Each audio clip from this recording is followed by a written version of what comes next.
My fiancé suggested a 30-day break so she could date her coworker and expected me to be her plan B. So I moved out while she was at work and shut off all the utilities. Now she is homeless and single. After her lover dumped her while I have a better job in a new city.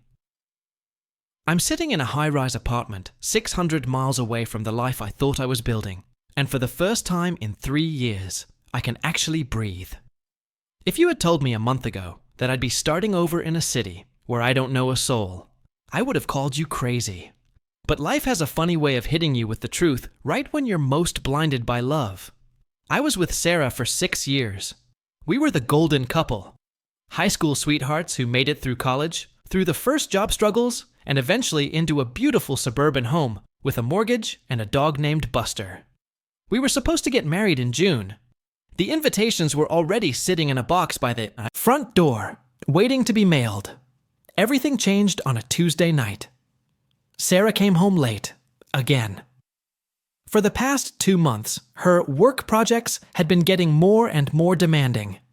She was always on her phone, angling the screen away from me, smiling at messages in that way people only do when they're in the honeymoon phase of something new. I tried to ignore the pit in my stomach. I told myself I was being paranoid, but when she sat me down on the sofa with that specific look of, "We need to talk," I knew the floor was about to drop out from under me. She told me she was confused. She said she loved me, but she wasn't in love with me anymore. Then came the kicker. I met someone. His name is Tyler. He's a consultant at the firm. He makes me feel things I haven't felt in years, and I need to know if it's real. I felt like I'd been punched in the ribs. I asked her what that meant for us. She looked me dead in the eye and said, "I think we need a break. Just 30 days. I need you to move out so I can explore this connection with Tyler. If it's not what I think it is, I'll know for sure that I'm ready to marry you."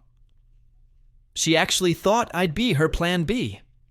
She wanted me to go sit in some motel for a month while she auditioned another man for my role in her life. She expected me to wait around like a dog on a porch, hoping she'd choose me. In that moment, something shifted. The love didn't turn to hate. It turned to nothing. Complete, total indifference.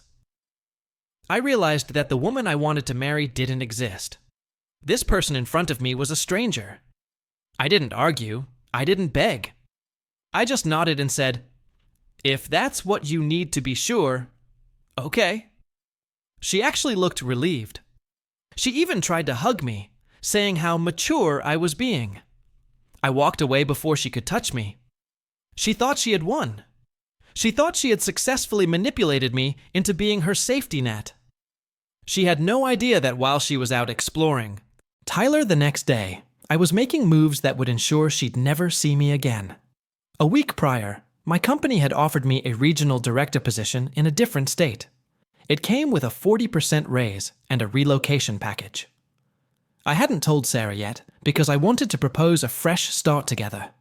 Now, I knew I was going alone. I called my boss that night and told him I'd take the job, but only if I could start on Monday. He agreed. The next 3 days were a blur of calculated moves. While Sarah was at work, bonding with Tyler, I was a ghost. I contacted our landlord. I was the only one who had paid the security deposit, and the lease was month to month. I told him I was moving out, and that the lease would terminate in 30 days. I paid the final month's rent up front to keep things legal. Then I called the utility companies. Everything was in my name.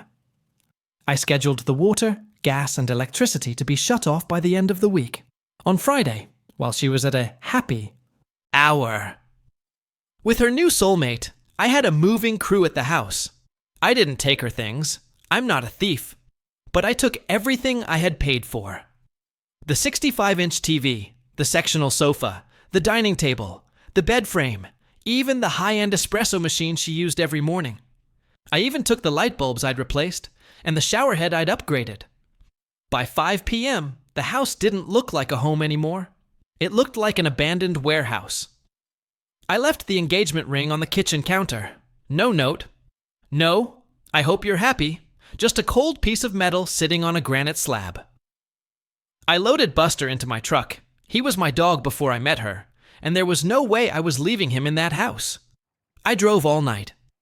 600 miles of open highway, watching the life I knew disappear in the rearview mirror.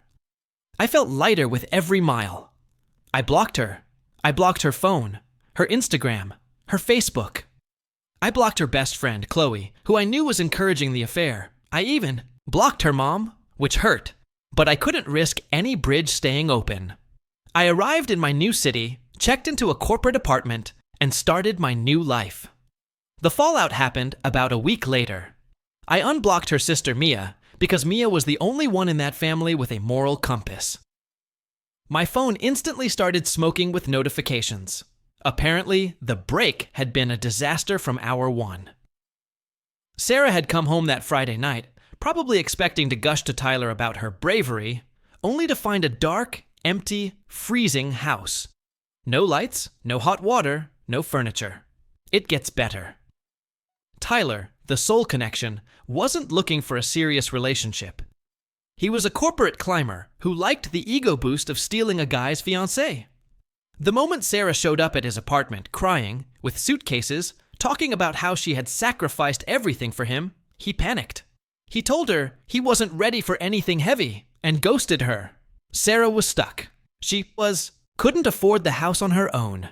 She had no furniture, no husband, and no soulmate. She ended up having to move back into her childhood bedroom at 28 years old. Mia told me Sarah spent weeks calling my old friends, trying to find out where I went. She even showed up at my old office, only to be told I had transferred and that my new location was confidential. A month ago, I got an email. She'd tracked down my work address. It was a 10-page manifesto.